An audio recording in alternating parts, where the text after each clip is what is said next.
Hi எல்லாரும் எப்படி இருக்கீங்க and welcome back to my channel. இந்த vlog ஃபுல்லாமே கிச்சன் கிளீனிங் ஒர்க் தான் கவர் பண்ணியிருப்பேன். இது ஒரு ஆஃப்டர்நூன் 1 o'clock மேலே லஞ்ச் எல்லாம் முடிச்சுட்டு 2 குட்டீஸ் தூங்க வச்சுட்டு தான் நான் ஸ்டார்ட் பண்ணேன். ஷெல்ஃப்லாம் க்ளீன் பண்ணுறதுக்கு முன்னாடி டிஷ் வாஷரில் இந்த வெசல்ஸ்லாம் வந்து லோட் பண்ணிடலான்னு பண்ணிட்டு இருக்கேன். இது ஃபுல்லாமே காலையிலேருந்து மதியம் வரைக்கும் சேர்ந்த பாத்திரம் தான். லைட்டாக தண்ணியில் வந்து வாஷ் பண்ணிட்டு சிலது வந்து ஹார்டாக வந்து ஒட்டியிருக்கும். அதை ஸ்க்ரப்பரை வச்சு எடுத்துட்டு தான் வந்து டிஷ் வாஷரில் லோட் பண்ணுவேன். இன்னுமே டீட்டெயில்டாக வேணும்னா வந்து டிஷ் வாஷருக்குன்னே தனி வீடியோ வந்து நான் போட்டிருக்கேன். இது எங்கே வாங்கினேன், என்ன ப்ரைஸ், எத்தனை வருஷமா யூஸ் பண்ணிட்டு இருக்கேன், இதை எப்படி யூஸ் பண்ணலான்றது கூட வந்து நான் தெளிவா கொடுத்துருப்பேன். விருப்பம் இருந்தா செக் பண்ணி பாருங்க. இது இப்போதைக்கு ஆன் பண்ணல, ஜஸ்ட் நான் லோட் பண்ணி மட்டும் தான் வச்சிருக்கேன். இன்னமும் நிறைய பிளேஸ் இருக்கு, அதனால டின்னர் முடிச்சுட்டு எல்லாம் சேர்றத வந்து ஃபுல்லா போட்டு ஆன் பண்ணுவேன். சப்போஸ் நிறைய சேர்ந்ததுன்னா வந்து ஒரு நாளைக்கு 2 டைம் வந்து ஆன் பண்ணி விடுவேன். ஷெல்ஃப்லாம் கிளீன் பண்றதுக்கு ஸ்ப்ரே பாட்டில்ல கொஞ்சம் தண்ணி, விம் ஜெல், அது கூட டெட்டால் இருந்தா சேர்த்துக்கலாம். அப்படி இல்லைன்னா ஃப்ளோர் கிளீனிங் வந்து நம்ம யூஸ் பண்றதையும் சேர்த்துக்கலாம். அதை கொஞ்சம் ஃபைபர் கிளாத்ல ஸ்ப்ரே பண்ணி விட்டு யூஸ் பண்ணோம்னா ஃபுல் அழுக்கும் போயிடும். கிளீனிங்க்கு வந்து எப்பவுமே வந்து காட்டன் கிளாத்தை விட வந்து ஃபைபர் கிளாத் தான் பெஸ்டானது. ஏன்னா தண்ணி, அழுக்கு எல்லாத்தையுமே வந்து ஈஸியா அப்சர்வ் பண்ணது. இந்த மொத்த கிச்சன்லயே பாத்திரம் வைக்கிறதுக்கு இந்த 2 ஷெல்ஃப் மட்டும் தான் கொடுத்துருக்காங்க. மேல இருக்கிற கபோர்டு எல்லாமே வந்து ஸ்டோரேஜ் பாக்ஸ் தான் வச்சிருப்பேன். இதை நான் எவ்வளவு நீட்டா வச்சிருந்தாலுமே நான் சமைக்கும் போது பிரியா ஷாதவ் 2 பேருமே எல்லாத்தையும் இழுத்து போட்டு விளையாடுவாங்க. அதுல இருந்தே நீட்டா வைக்கணும்ன்ற மைண்டே போயிடும். இதெல்லாம் எப்படி நான் யூஸ் பண்றதுக்கு ஒவ்வொரு டைம் வந்து எல்லாத்தையும் எடுத்து வச்சுட்டு லாஸ்ட் இருக்கிறது வந்து எடுக்கணும். அப்படி இருந்து எக்ஸ்ட்ரா நாங்க ஸ்டோரேஜ் கபோர்டு வாங்கினோம். அது வாங்கியுமே இடைஞ்சலா இருக்கு. இதனாலேயே வந்து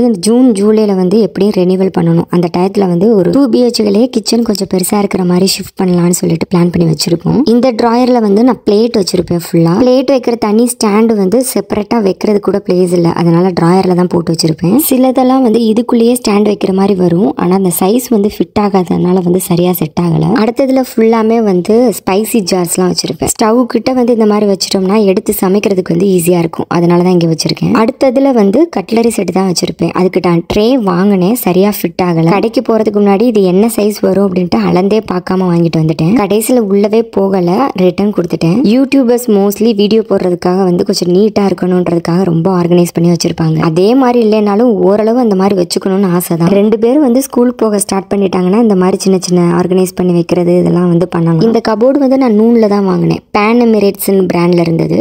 பிரைஸ் வந்து 100 dirham, நம்ம ஊர் காசுக்கு 2300 ரூபி அந்த ரேஞ்ச் வரும். இது வந்து அகலமா இருக்காது, ஹைட்டா இருக்கும். இதுல 4 ஷெல்ஃப் வரும். உள்ள வைக்கிறதுக்கு நல்லா நிறைய இடம் இருக்கும். இதுல மேல இருக்கிறது ஃபுல்லாமே மிக்ஸி ஜார் வச்சிருப்பேன். நடுவுல வந்து கிராசரி, கீழே இருக்கிற ஷெல்ஃப்ல வந்து எம்டி ஸ்டோரேஜ் பாக்ஸ் எல்லாம் வச்சிருப்பேன். அடுத்து மேல இருக்கிற கபோர்ட்ல ஃபுல்லாமே வந்து சாண்ட்விச் மேக்கர், பிளெண்டர் எல்லாம் வச்சிருப்பேன். எல்லா திங்ஸும் எடுத்துட்டு பார்த்தா கொஞ்சம் நிறையவே தூசி இருந்தது. இது துணியை வச்சு அப்படியே தள்ளி விட்டாலுமே வந்து அங்கங்க நிற்கும். ஏன்னா அந்த ஷெல்ஃபோட டிசைனே அந்த மாதிரி தான் பண்ணிருக்காங்க. அதனால வேக்யூம் வச்சு கிளீன் பண்ணேன். இந்த வேக்யூம் வந்து நான் நூன்ல தான் வாங்கினேன். யாருக்காவது இதோட டீடைல் தெரியணும்னா கீழே கமெண்ட் பண்ணுங்க, நான் தனி வீடியோவா போடுறேன். இதுல சில இது வந்து பூஜை ஐட்டமும் இருக்கும். விளக்கு கூத்துற எண்ணெய், சூடம், பத்தி, தனியா பூஜை ரூம் இருக்குன்னு தான் பேரு. கீழே இந்த திங்ஸ் எல்லாம் வச்சேன்னா ஒரே செகண்ட் எல்லாம் பறக்கும். பூஜை ரூம் வந்து லாக் பண்ணி வைக்கிற மாதிரி மாடல் இல்ல, அது வந்து ஜஸ்ட் ஓபன் பண்ணி க்ளோஸ் பண்ணலாம் ஈஸி. ஏதோ கொஞ்சம் பயத்துல வந்து சாமி ஃப்ரேமை மட்டும் தான் தொடாம இருக்காங்க. மத்த இதெல்லாம் நான் வச்சேன்னா ஒவ்வொன்னா எடுத்து விளையாட ஆரம்பிச்சிருவாங்க. அதனால இப்போதைக்கு அந்த ஐட்டம்லாம் வந்து இங்கதான் வச்சிருக்கேன். லெஃப்ட் சைட்ல ஃபுல்லாமே வந்து பேக்கிங் ஐட்டமா வச்சிருப்பேன். Measurement cup, wait scale, baking soda, baking powder, 2-3 ஃபிளேவர்ல வந்து எசன்ஸ் வச்சிருப்பேன். இது வந்து ஸ்பைசி ஜாருக்கு வந்து ஸ்டிக்கர் கொடுத்திருந்தாங்க. ஆனா அது என்ன லாங்குவேஜ்ல எழுதிருக்காங்கன்னு கூட தெரியல. அட்லீஸ்ட் ஆர்டர் பண்ணும்போது வந்து ஸ்டிக்கர்ல வந்து லாங்குவேஜ் செலக்ட் பண்ற மாதிரி இருந்தாலும் கூட சரி, அதுவும் இல்ல. இது கொடுத்தும் வேஸ்ட் தான், பசங்களுக்கு விளையாட தான் கொடுத்தேன். இதுல ஃபுல்லாவே வந்து கிளாஸ், செராமிக் ஐட்டம் தான் வச்சிருப்பேன். இதுக்கும் சேம்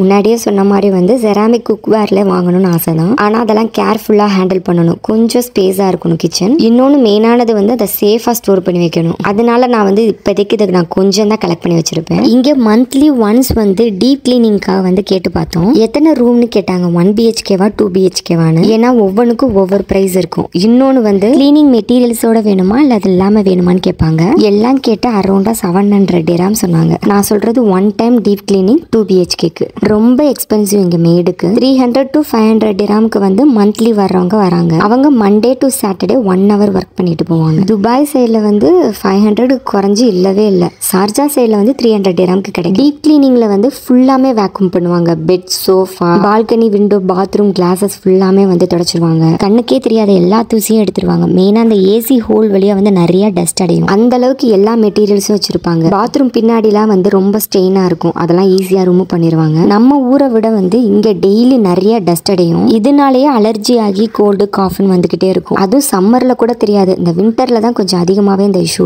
ரைட் சைடுல இருக்கிற எல்லா கபோர்டுமே நான் ஏற்கனவே க்ளீன் பண்ணி தான் வச்சிருந்தேன். அதனால லெஃப்ட் சைடை மட்டும் ஃபுல்லா க்ளீன் பண்ணிட்டு கிச்சன் சிங்க்கு கீழே வந்து நான் வந்து கிரைண்டர் வச்சிருப்பேன். ரைட் சைட் பாக்ஸ்ல ஃபுல்லாமே வந்து லாண்ட்ரிக்கு தேவையானது, டிஷ் வாஷுக்கு தேவையானது எல்லாமே வச்சிருப்பேன். தேவைப்படும் போது ஃபுல் பாக்ஸுமே லைட்டா இழுத்துட்டோம்னா ஈஸியா எடுத்துக்கலாம். இந்த ஏரியாவுமே ஏற்கனவே நான் க்ளீன் பண்ணி தான் வச்சிருந்தேன். அதனால லைட்டா மட்டும் அரேஞ்ச் பண்ணி வச்சுட்டேன். இங்க ஸ்டே பண்ணிருக்கிறவங்க நீங்க உங்க எக்ஸ்பீரியன்ஸ் சொல்லுங்க. நிஜமாவே உங்க குட்டீஸ் வந்து ஒர்க் பண்ண விடுறாங்களா, இல்லனா என்ன மாதிரி சேம் சிச்சுவேஷன்ல இருக்கீங்களான்னு கமெண்ட் பண்ணி சொல்லுங்க. ஃபைனலா கீழே வாட்ச்மேன்ட்ட சொல்லி ஒருத்தவங்களை பேசியிருக்கோம். அவங்க வீக்லி 3 days இல்லனா 2 daysக்கு ஒரு மாதிரி, அப்படி இல்லைன்னா டெய்லி ஏதாவது ஒரு ஒர்க் கொடுத்தோம்னா பண்ணிட்டு போவாங்க. இதுக்கு 300 dirhamக்குள்ள ஓகே சொல்லியிருக்காங்க. எல்லாம் முடிச்சுட்டு உட்கார 2 பேர் தூங்கி எந்திரிச்சு வந்துட்டாங்க. நம்ம அடுத்த ஒரு vlogல பார்க்கலாங்க. பாய்.